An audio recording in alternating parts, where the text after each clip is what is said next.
Dito si nanay nakatira sa gilid ng mga bato, mga kababayan.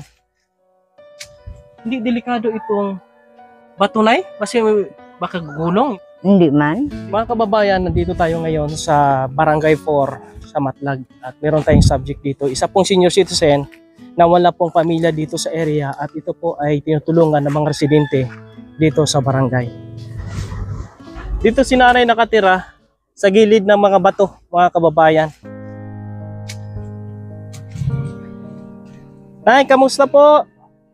May hapon. Kamusta ka dire? Amora po yapon. Pwede mapasok?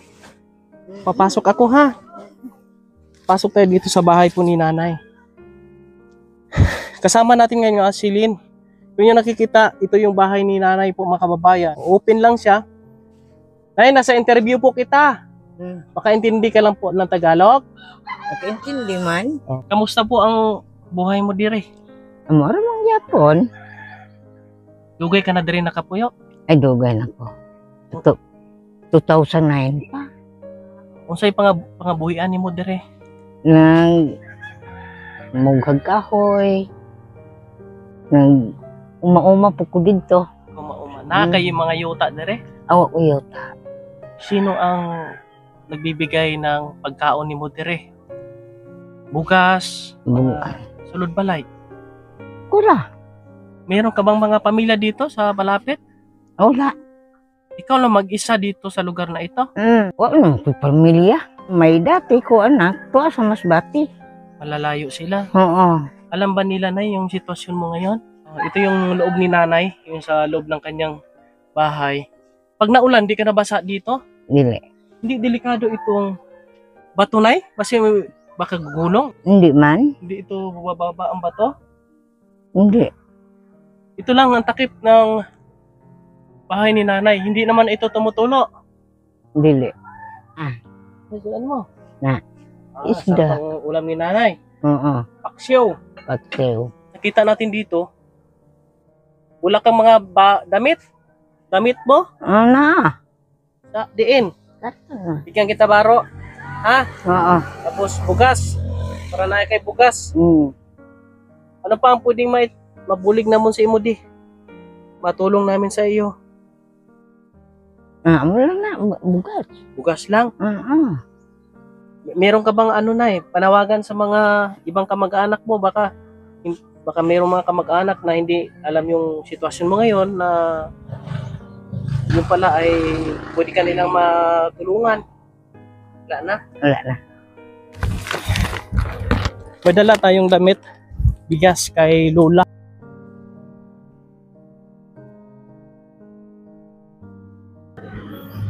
Yeah, tagag aray. Tagag bugas. Ay mong sudlanan sa bugas.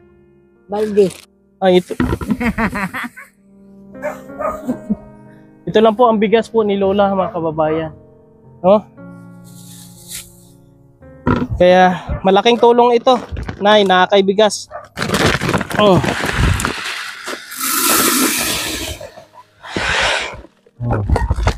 Wow. Puno na. May konsumo ka na. Kunting bigas, biglang dumami. Ito, sa imuha pa ni. Wala namang problema ang ulam po dito kasi may mga tabing dagat ito. Tabing dagat. Yan. Di ka nabudlayan dito sa sitwasyon mo? Ay, alam mo na ako hindi dati. Hindi ka nalulungkot na ikaw ang mag-isa dito? Hindi. Hindi ka nangungulila sa mga pamilya mo, anak mo? Anong pagpangulila ni mo kay may pangabuhi na sila? Ya dayon, di kakauyon sa patasan si asaw. Yan ang problema. Kaya mas pinili mo Mag-isa. na mag-isa na lang dito kaysa sumama sa kanila. Importante naman dito sa kanya daw, bigas. No? At yung tahanan ni Lola, alam naman natin na kapag ganito yung sitwasyon, hindi talagang komportable sa isang senior citizen. Ito lang, mga damit. Pang senior na damit ini.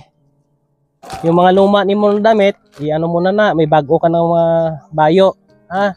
Importante para lagi tang limpyo. Kita nyo naman yung bahay ni Nanay, daming mga kalat, no? Tapos dito lang po siya matutulog. Gagawa pa tayo ng assessment dito kung anong pwede nating maitulong kay Nanay. Sa ngayon, ito muna yung bigas. Nay, yung bigas muna maitulong ko sa iyo, ha? Para meron kang makain. Wala namang sakit yung katawan mo? Okay naman. Wala ka namang karamdaman? Malakas pa. Masag kam bukid. Oh, saka pa nga daw sa bukid. Itong manguha og kahoy. Yung asawa mo buhay pa? Wala na. Pila na mong edad subong? Na, ko na. 67 pa. 67. Hmm. Gusto mo pang mag-asawa? Di ko. Asawa. Saan ng asawa nga? Tagaan ta ka. Di ko. Marami akong mga senior na walang asawa, mga alaga ko. Pinahimuan ko sila balay. Walang mga asawa, sila lang mag-isa sa balay nila. Gusto mo upod sa ila? Di ko. Sama sa kanila? Di ko.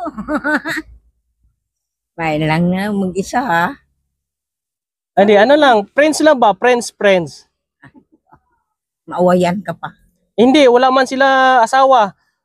Bisan pa way asawa, kay mga away. Hindi, sulo lang sila sa isa ka balay. Nga giubra nako. Way gid upod. Way kasama. Kung gusto mo sumama, dalon ta ka dito. Di ko. Di rin lang gid ko. Ha? Di rin lang gid ko. Ayaw mo na may kasama ka, may kaistoryahan kang senior na pareho mo na senior ba? Na istoryahan na yung pinagpintuhan silang dalawa, di ba? Kung ikaw lang usa, mingaw kayo. Suroy. Ha? Mo anak ko diya. Balik naman dire.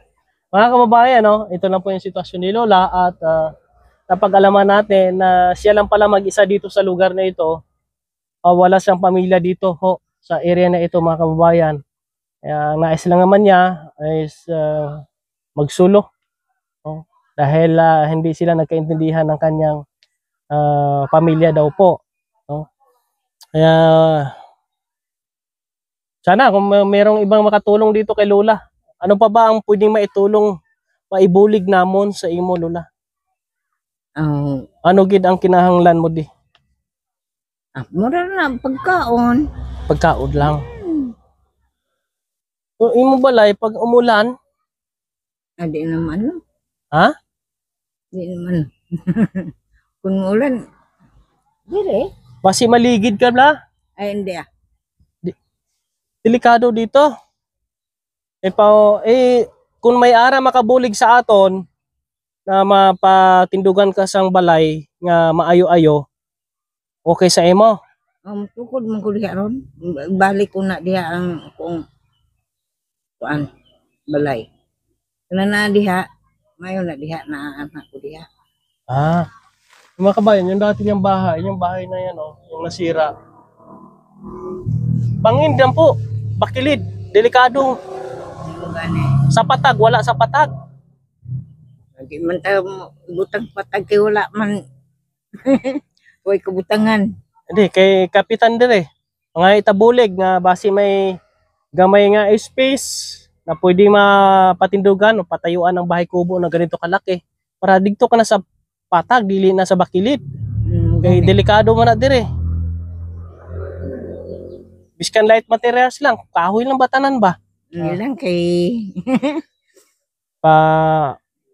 hanapan na natin ng ng paraan siguro. Kung meron tayong mahanap na pwede mapagpistuhan, hahanap tayo ng makakatuwang sa atin para magawa natin ng bahay kubo si Lola. Na hindi dito sa gilid ng bangin ho, mga kababayan. Lola, naalis muna kami ha. Babalik-balik lang ako dito. Madala ako ng pagkaon. Yung ulam, pinsan naghatag na. binakal ko na. Ay, bakal mo. May gasuro diri isda. Okay. Si Lola, senior citizen pensioner. Ang bigayan sa pensyon kada 6 ka bulan. Pila man? 3,000. 3,000. Ngayong Mayo, may pensyon si Lola. May pensyon ka mo ngayong Mayo. May release ngayong Mayo eh.